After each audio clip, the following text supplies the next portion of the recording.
Hello everyone, this is Chandana. Welcome to my channel. ఇవాళ ఈ వీడియోలో మనం ఏం నేర్చుకోబోతున్నామంటే sentences with after and before. ఇది వచ్చేసి థర్డ్ మోడల్. మనకి లాస్ట్ 2 వీడియోస్లో నేను first model and second model explain చేశాను. ఒకవేళ చూడకపోతే అది కూడా చూడండి. అండ్ ఫస్ట్ మోడల్లో వచ్చేసి మనం ఒక వర్బ్తో ఆఫ్టర్ బిఫోర్ మోడల్ ఎలా చెప్పాలో నేర్చుకున్నాం. సెకండ్ వీడియోలో V4 యూస్ చేసి ఎలా చెప్పాలో నేర్చుకున్నాం. సో ఇప్పుడు థర్డ్ మోడల్లో 2 V1s 2 వర్బ్స్ యూస్ చేసి ఎలా చెప్పాలో చూద్దాం. ఓకే, చూడండి. ఫస్ట్ సెంటెన్సెస్ చూద్దాము. నేను నిద్ర లేచిన తర్వాత నేను బ్రష్ చేస్తాను. ఇక్కడ వర్బ్స్ ఏంటి అంటే మనం చేసే యాక్షన్స్ ఎన్ని ఉన్నాయి? నిద్ర లేవడం ఒకటి ఉంది, బ్రష్ చేయడం ఒకటి ఉంది. సో ఇలా 2 వర్బ్స్ తీసుకొని ఎలా రాయాలో చూద్దాం. నేను దేవునికి పూజ చేసిన తర్వాత నేను స్కూల్కి వెళ్తాను. నేను స్కూల్ నుండి వచ్చిన తర్వాత నేను స్నానం చేస్తాను. నేను టిఫిన్ చేయక ముందు నేను పాలు తాగుతాను. ఆమె మధ్యాహ్నం భోజనం చేసిన తర్వాత ఆమె పడుకుంటుంది. ఇలాగా 2 వర్బ్స్ వస్తే ఎలా చెప్పాలో చూద్దాం. ఓకే, చూడండి. కన్స్ట్రక్షన్ చూడండి. After or before plus subject plus verb 1 plus object, and మళ్ళీ అదే రిపీట్ అవుతుంది. Subject plus verb plus object plus time phrase. Okay, example చూడండి. After I wake up early in the morning I take a glass of water daily. After I wake up early in the morning, I take a glass of water daily. నేను ప్రతిరోజు ఉదయాన్నే నిద్ర లేచిన తర్వాత ఒక glass of water తీసుకుంటాను. అలాగా. Okay, next one. Before he takes a decision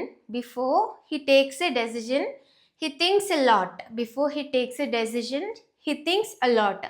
అతను ఏదైనా నిర్ణయం తీసుకునే ముందు చాలాసేపు ఆలోచిస్తాడు, చాలా ఆలోచిస్తాడు అని అర్థం. ఓకే, చూడండి. సెంటెన్స్లోకి వెళ్దాం. నేను నిద్ర లేచిన తర్వాత నేను బ్రష్ చేస్తాను. After I wake up I brush. I brush my teeth అని కూడా అనొచ్చు. ఇక్కడ పక్కన మై టీత్ అని కూడా అనొచ్చు. After I wake up I brush my teeth అని కూడా అనొచ్చు. Next one. నేను దేవుడికి పూజ చేసిన తర్వాత నేను స్కూల్కి వెళ్తాను. After I pray to God I go to school daily. లేకపోతే ఐ అటెండ్ స్కూల్ డైలీ అని కూడా చెప్పొచ్చు. Okay, next one. నేను స్కూల్ నుంచి వచ్చిన తర్వాత నేను స్నానం చేస్తాను. ఆఫ్టర్ ఐ రిటర్న్ ఫ్రమ్ స్కూల్కి వెళ్ళి వచ్చిన తర్వాత అంటే రిటర్న్ అని చెప్పాలి. Okay, after I return from school I take a bath daily అన్నప్పుడు టేక్ ప్లేస్లో మనం హ్యావ్ కూడా యూస్ చేయొచ్చు. I have a bath daily అని కూడా యూస్ చేయొచ్చు. Okay, after I return from school I have a bath daily or I take a bath daily. లేకపోతే direct bath అనేది వర్బ్ ఉంది. Okay, bath.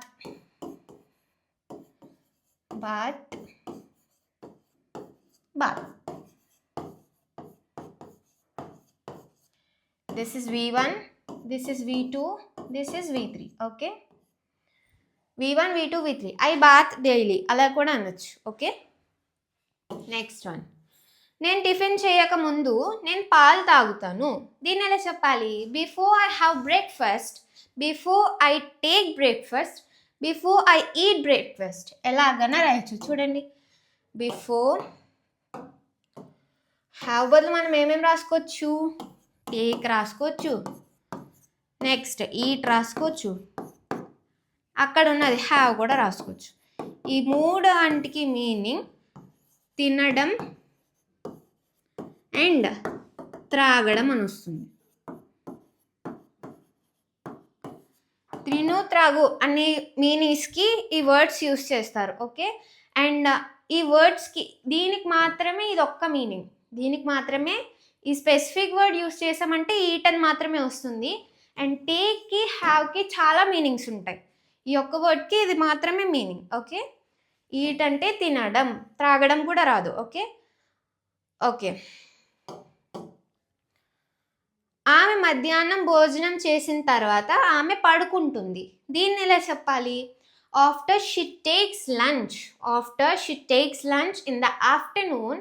After she takes lunch in the afternoon, she takes a nap. మధ్యాహ్నం పడుకునే దాన్ని nap అని కూడా అంటారు. Nap అంటారు. ఓకే, నాప్ అని ఏంటంటారు?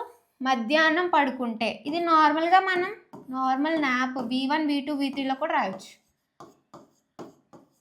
Nap nap. Okay, V1 V2 V3. She naps daily అని కూడా చెప్పచ్చు. Okay, she takes A nap or she naps daily. Okay, నేను ఎగ్జామ్ రాసిన తర్వాత నేను ప్రశ్నలు అన్నీ ఒకసారి చెక్ చేసుకుంటాను. నేను ఎగ్జామ్ రాసిన తర్వాత ప్రశ్నలన్నీ ఒకసారి చెక్ చేసుకుంటాను. After I write my exam, I check all the questions once. After I write my exam, I check all the questions once. Okay, next one. అతను ఆఫీస్కి లీవ్ పెట్టే ముందు అతను బాస్ యొక్క పర్మిషన్ తీసుకుంటాడు. అతను ఆఫీస్కి లీవ్ పెట్టే ముందు తన బాస్ పర్మిషన్ తీసుకుంటాడు. సో దాన్ని ఎలా చెప్పాలి? Before he takes a leave to office, he takes permission from his boss. Before he takes a leave from the office, like that to the office, he takes permission from his boss. అలాగా. Okay, నేను ప్రతిరోజు రాత్రి చదువుకున్న తర్వాత నేను పడుకుంటాను. దీని ఎలా చెప్పాలి?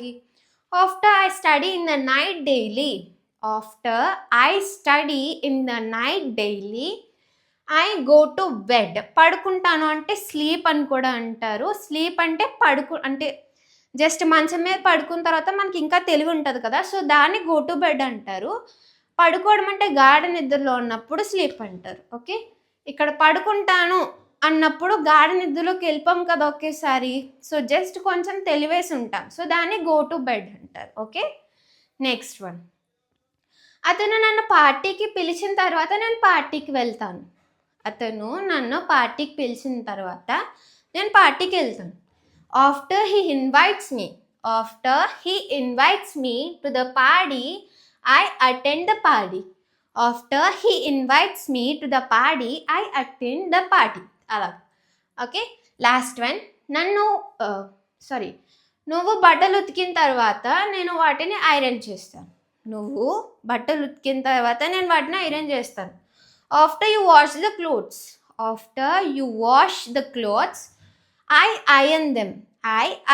ఇక్కడ ఆర్ అనేది silent word, just ION, iron అని ఎలా పలుకుతామో అలా పలకాలి. Okay, after you wash the clothes I iron them, అంతే. ఓకే, ఇలాగా మనకి థర్డ్ మోడల్తో ఆఫ్టర్ బిఫోర్ మోడల్ అనేది ఫినిష్ అవుతుంది. ఏమేమి మోడల్స్ ఉన్నాయి మనకి? V1 నార్మల్ ఒక్క వర్బ్తో ఎలా యూస్ చేయాలనేది చూసాము. V4 పెట్టి ఎలా యూస్ చేయాలనేది చూసాము. అండ్ ఇప్పుడు 2 వర్బ్స్తో ఎలా యూస్ చేయాలనేది కూడా చూసాం. ఓకే, ఇలాగా. Thank you for watching my video till and if you like my video please like, share and subscribe my channel.